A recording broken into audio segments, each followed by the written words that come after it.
My name is Layla Stone, and at 31, I've been my family's lifeline for too long. I'm a freelance event planner footing the bill for their rent utilities and my older brother's pipe dream projects. They never call to check on me just to cash in. Last Saturday, I walked into a family gathering in my parents' Atlanta backyard expecting a rare moment of connection. Instead, I got ambushed. My brother demanded 50 grand for his latest business. My parents backed him, their voices sharp, insisting I owe it to the family. I said no. The air turned cold, their glares cutting deeper than words. I left heart pounding, knowing I'd crossed a line. Sunday morning, my phone buzzed. A text from my parents. "You are no longer part of this family. Please don't contact us." My fingers shook as I typed back, "Don't worry, my money won't contact you either." 5 minutes later, 23 missed calls flooded my screen. Their panic told me everything they needed: my wallet, not me. That moment lit a fire. I was done being their ATM. What happened next changed everything, and I'm ready to share it all. If you've ever been trapped by family demands, drop your story in the comments and hit subscribe. Let's talk about breaking free. Stay tuned to see how I did it. Let me take you back to that Saturday night in my parents' garden. I'd driven to their Atlanta home hoping for a rare moment of family warmth, maybe a laugh over old stories. Instead, I walked into an ambush. My older brother Dylan didn't even wait for the barbecue to cool. "Layla, I need 50 grand, he said, his voice smooth but sharp like a salesman closing a deal. "My new fashion boutique is a goldmine, high-end streetwear, exclusive designs. It's a sure thing." His eyes locked on mine, brimming with that familiar mix of charm and expectation. I'd heard this pitch before: his artisanal coffee shop that tanked, his food truck that never rolled. Each time I'd emptied my savings to keep him afloat. This time my stomach churned. I wasn't sure I could do it again. Dad cut in before I could respond. "Layla, you've got to step up for your brother," he said, his tone heavy like I was failing some unspoken test. "Family sticks together." Mom leaned forward, her eyes narrowing. "It's your duty to help," she said, her words slicing through the warm night air. Duty. The word landed like a weight on my chest. For years, I'd been their safety net, paying their rent, covering utilities, even footing the bill for Dylan's car insurance when he forgot to pay. I'd always told myself it was love, that family meant sacrifice. But standing there, their expectant faces staring me down, I felt like a bank account, not a daughter. I took a slow breath, my fingers gripping the edge of my chair. "I can't," I said, my voice quieter than I meant. "I've already paid so much. Your rent, $3,000 a month. Utilities, another $500. Dylan's insurance, his business loans.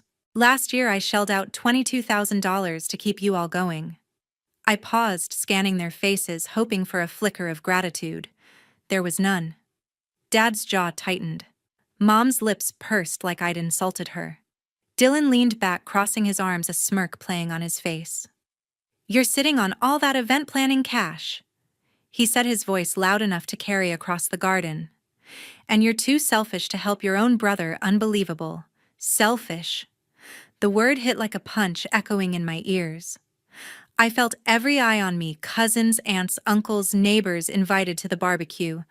Their stares burned, judging me, branding me the villain. My throat tightened, and for a moment I wanted to cave, to write the check just to make it stop. I'd done it before, smoothed things over, kept the peace. But something snapped inside me. I wasn't the one breaking this family. I was the one holding it together, and they didn't even see it. "I'm not selfish," I said, my voice steadier now, rising above the murmurs. "I've given everything I have." "When does it stop?" No one answered. The silence was louder than their words.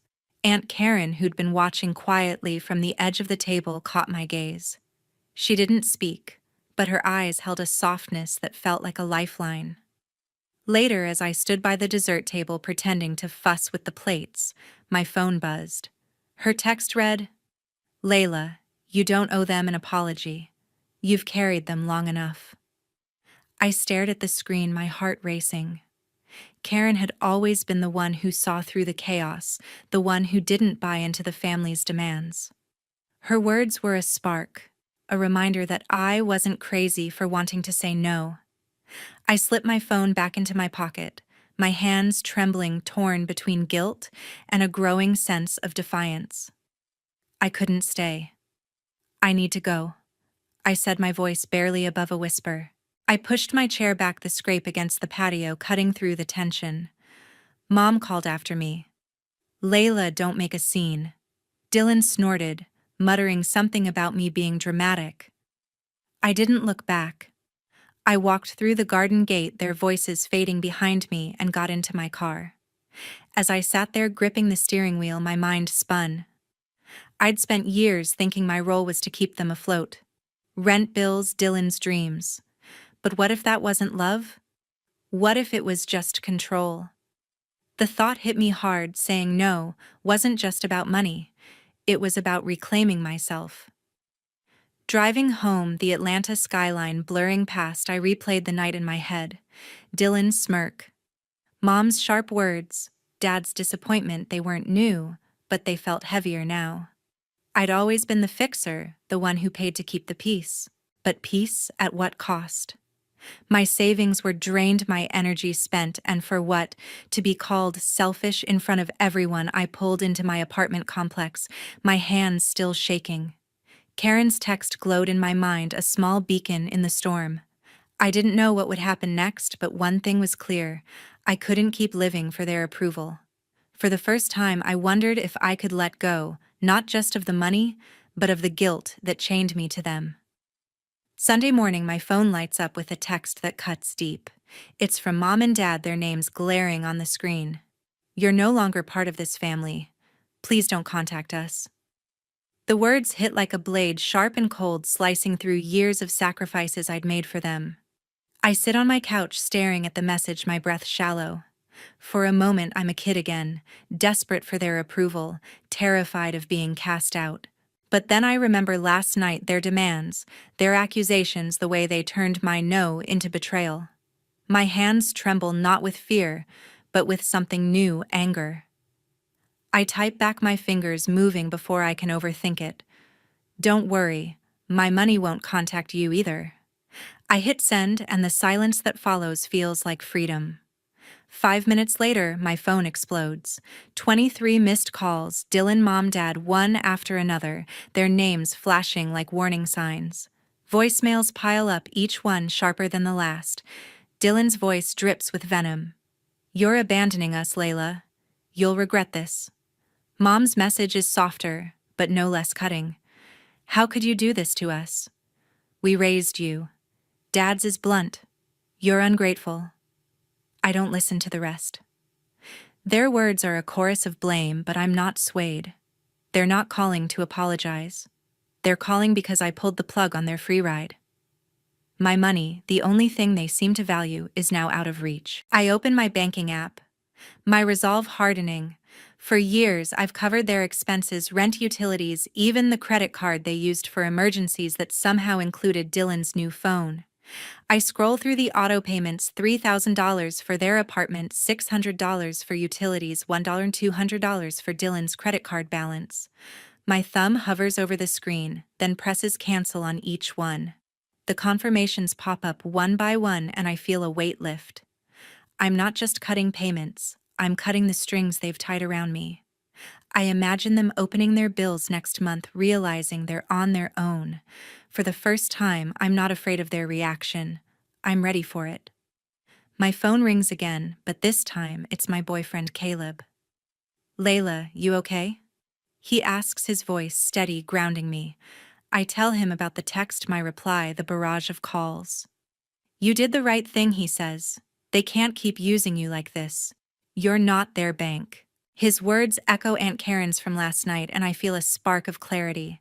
I've spent years thinking I had to earn their love with my wallet. Caleb's voice pulls me back to reality. I don't owe them my life. I thank him, my voice catching, and he promises to come over later. For now, I need to focus. I grab a notebook, my pen moving fast as I start listing every expense I've covered. Rent $36,000 last year.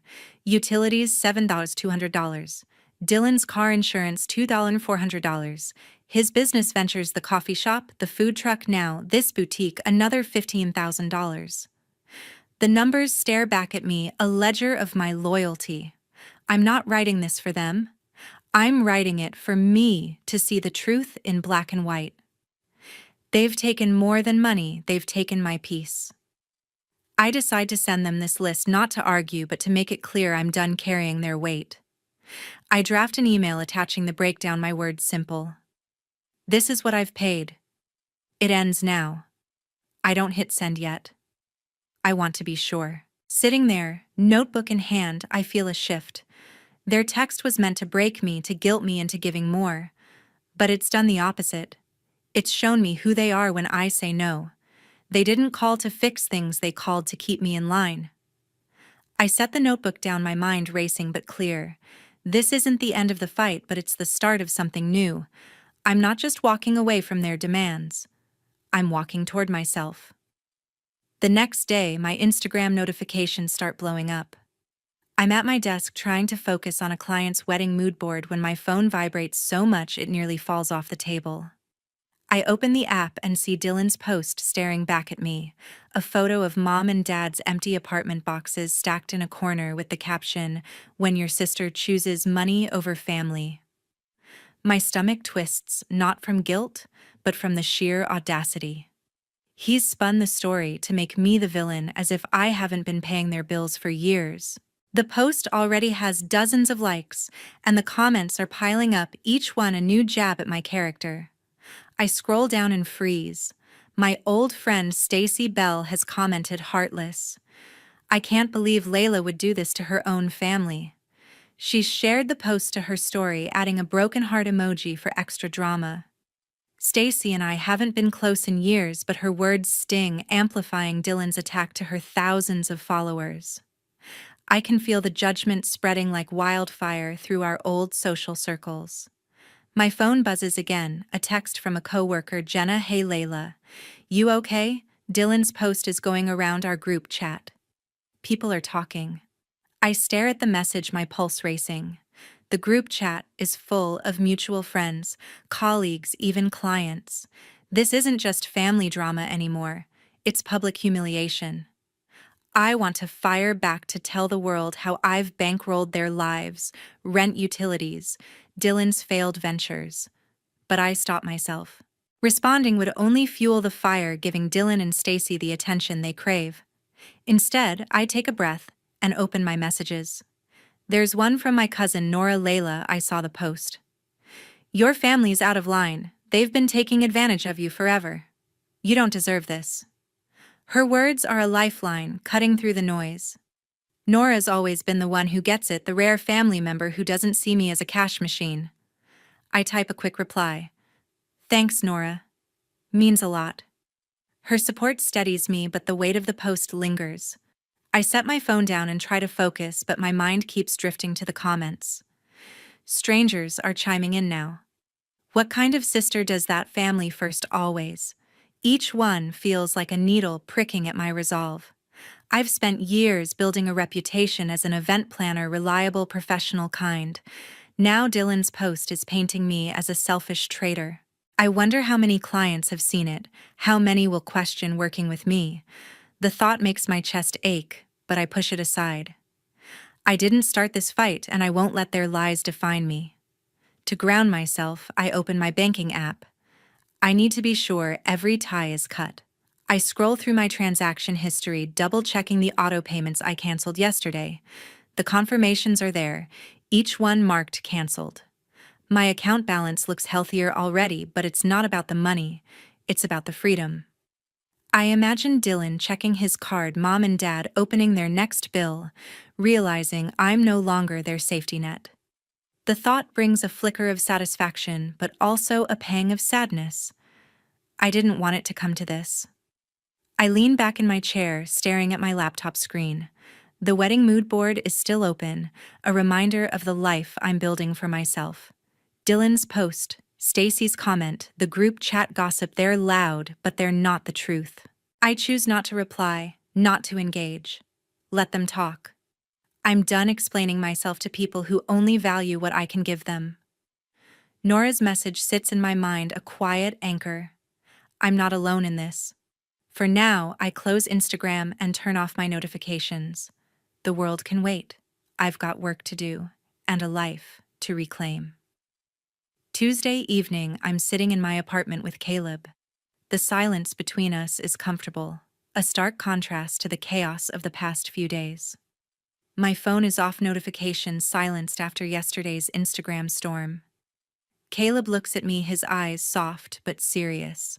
"Layla, you don't have to keep proving yourself to them," he says, his voice steady. "Love isn't about how much you pay. You're enough without their demands." His words land gently, unraveling a knot I've carried for years. I've always thought I had to give money, time, energy to be worthy of my family's affection. Caleb's reassurance feels like permission to let that go, to see myself beyond their expectations. I nod, my throat tight, grateful for his clarity. A knock at the door interrupts us. It's Aunt Karen, her face warm but tinged with concern. She sits down, clutching a cup of tea I offer her. "I heard about the post," she says, shaking her head. "But there's something else. Your parents used your money to buy a 65-inch TV last month, $2,000 top of the line. They bragged about it at a family dinner but never mentioned you." Her words hit like a punch I didn't see coming. I'd been covering their rent, thinking it was for necessities, while they splurged without a word of thanks. Karen's voice softens. "You've given them everything, Layla. They don't get to demand more." Her honesty grounds me, shining a light on their entitlement. The next morning, I'm in Dr. Ellen Hayes' office, my first therapy session. She leans forward, her voice calm but probing. "What does freedom mean to you, Layla?" The question catches me off guard. I stumble, then say, "Not feeling like I owe them my life." Dr. Hayes nods, encouraging me to dig deeper. We talk about my role in the family, how I've tied my worth to their needs. It dawns on me I've mistaken their dependence for love. Every check I wrote, every bill I paid was me chasing approval that never came. The realization stings, but it's also liberating. I'm not just their daughter. I'm a person with my own limits. Back home, I pull out my laptop and start mapping out a plan. I call the utility company's electric, water, internet and request to transfer the accounts to Mom and Dad's names. I contact their landlord, explaining I'm no longer covering the rent. Each call feels like peeling off a layer of obligation. I draft a letter to send with the account details, keeping it simple. "These are now your responsibility." I'm not cutting them off out of spite. I'm giving them what they've demanded: independence. The process is tedious, but each step makes me feel lighter, like I'm reclaiming pieces of myself. That night, I open my journal, something I haven't touched in months. I write about the relief washing over me, the way Caleb's words echoed in my mind, Karen's story about the TV, Dr. Hayes' question. I'm not their ATM anymore. I scribble the words bold on the page. I'm allowed to say no. The act of writing it down feels like a promise to myself.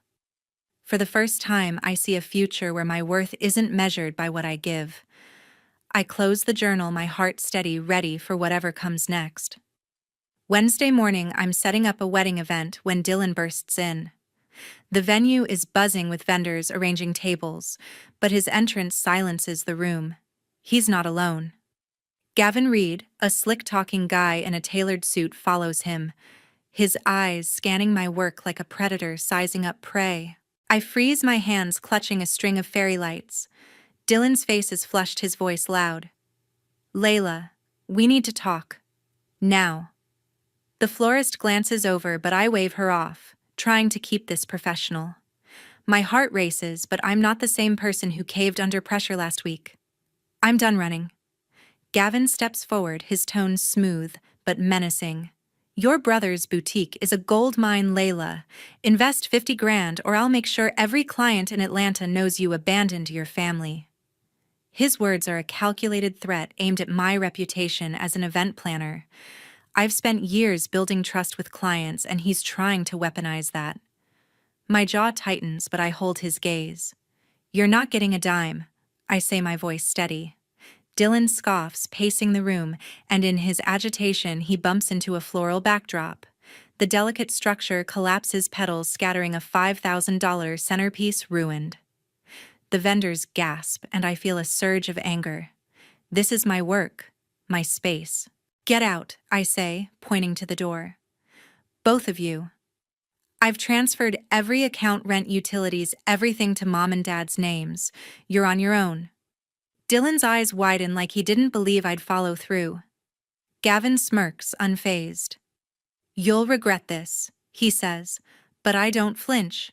I've faced their threats before, on Instagram, in voicemails, at family dinners. This time, I'm not backing down. They linger as if expecting me to crack, but I stand firm.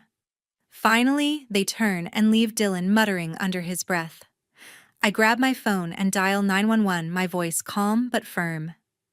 I need to report an incident at my workplace. I tell the dispatcher, explaining the disruption and damage. The vendors watch wide-eyed as I give details: the collapsed backdrop, Gavin's threat, Dylan's recklessness. Inside, I'm furious, but I keep my composure. This isn't just about flowers. It's about protecting what I've built. The dispatcher promises an officer will follow up, and I hang up, my hands shaking with a mix of adrenaline and resolve. I've never called the police before, but I'm not letting them intimidate me in my own space. I step outside for air, the morning sun warm on my face. I text Caleb. Dylan and some guy just showed up at work. They trashed a backdrop, but I stood my ground. I'm okay. His reply comes fast. Proud of you, Layla. You've got this. His words anchor me, a reminder that I'm not alone. I think about the past week, the garden argument, the disowning text, the Instagram post. Each time I've chosen myself, and it's starting to feel right. Dylan and Gavin can push, but they can't break me. I'm building something stronger now, a life on my terms. A week later, I'm sipping tea at a local cafe when Nora texts. Her message pops up: Dylan's boutique tanked. He's working part-time at a supermarket now. I pause, the steam from my cup curling in the air.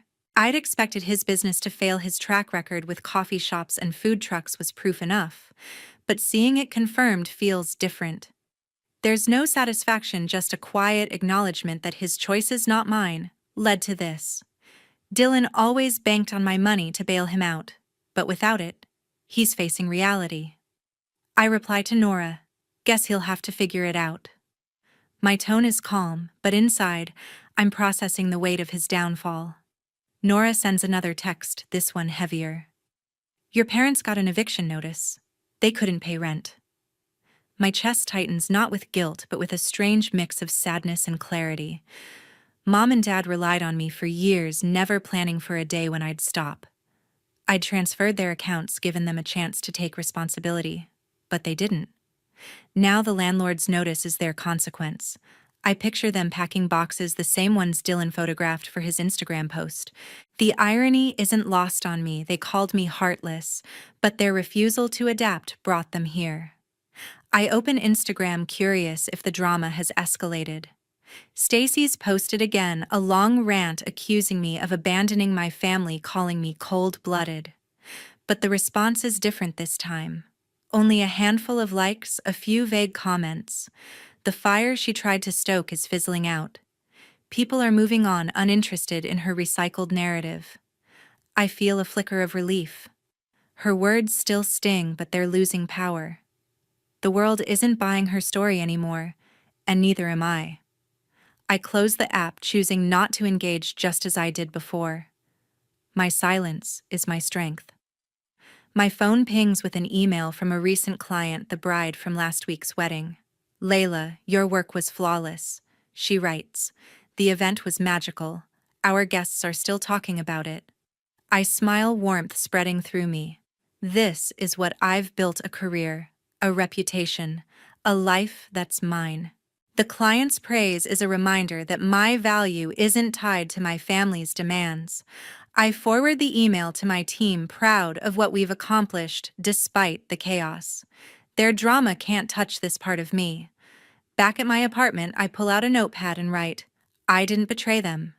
I stopped enabling their dependence. The words flow easily, a truth I've been circling for weeks. Every payment I made, rent, utilities, Dylan's ventures, was me trying to buy their love. But love doesn't work that way. Stopping wasn't betrayal. It was setting myself free. I stare at the note, feeling its weight. It's not just a statement, it's a declaration of who I'm becoming. I tuck the notepad away, a quiet promise to keep choosing myself. Later that evening, Nora texts again. I left the family group chat. I'm done with their guilt trips. She adds, "You're doing the right thing, Layla. I'm with you." Her words hit me like a wave of gratitude. Nora's always been the one who saw through the family's expectations, and now she's standing by me. I reply, "Thank you, Nora. That means everything." Her decision to leave the chat mirrors my own journey, cutting ties with toxicity, choosing authenticity over obligation. I sit back, my heart lighter, knowing I'm not alone in this fight.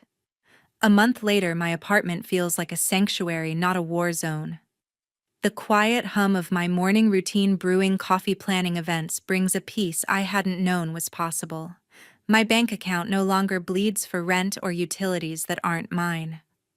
I'm free from the weight of my family's expectations, and it's like breathing for the first time in years.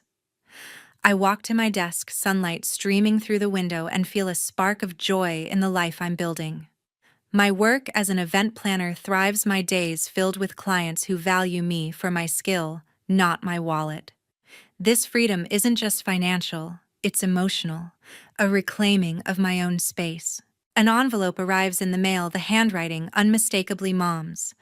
Inside, a letter from Susan, her tone softer than before. "Layla, let's meet and reconcile. We're still family." My first instinct is to hope, but I pause. Her words sound like peace, but they echo the same guilt trips I've heard for years. I write back, my pen steady. "I wish you well, Mom, but I'm done carrying your burdens. My boundaries stay." I mail the response, feeling no anger, only resolve. I'm not closing the door forever, but I'm choosing who I let in. Susan's letter doesn't change that. Caleb and Nora have become my chosen family, their presence a warmth that feels like home. Caleb's laughter fills my evenings, his steady support, a reminder that love doesn't demand sacrifice. Nora checks in regularly, her texts full of encouragement. "You're killing it, Layla."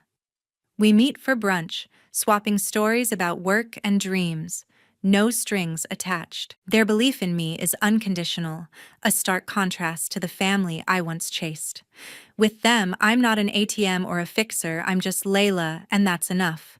Their love is a gift, not a transaction. In my latest session with Dr. Hayes, she asks, "How do boundaries protect you?" I think for a moment, then say, "They keep my worth intact." Dr. Ellen Hayes nods, her eyes kind but sharp. We talk about how I used to equate giving with being valued, how I let my family's needs define me. Setting boundaries, saying no, stepping back, has shown me my own strength. Dr. Hayes's words linger. "You're not responsible for their choices." I leave her office feeling grounded, my sense of self no longer tied to their approval. Therapy isn't a fix, but it's a map guiding me toward clarity.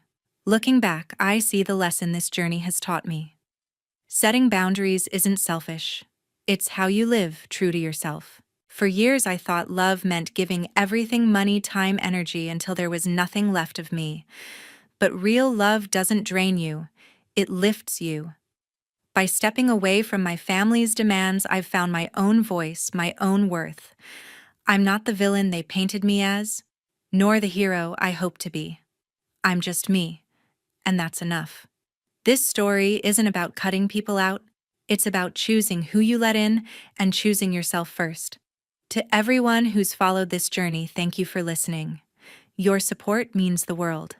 I hope my story resonates, whether you're facing family drama or learning to set your own boundaries.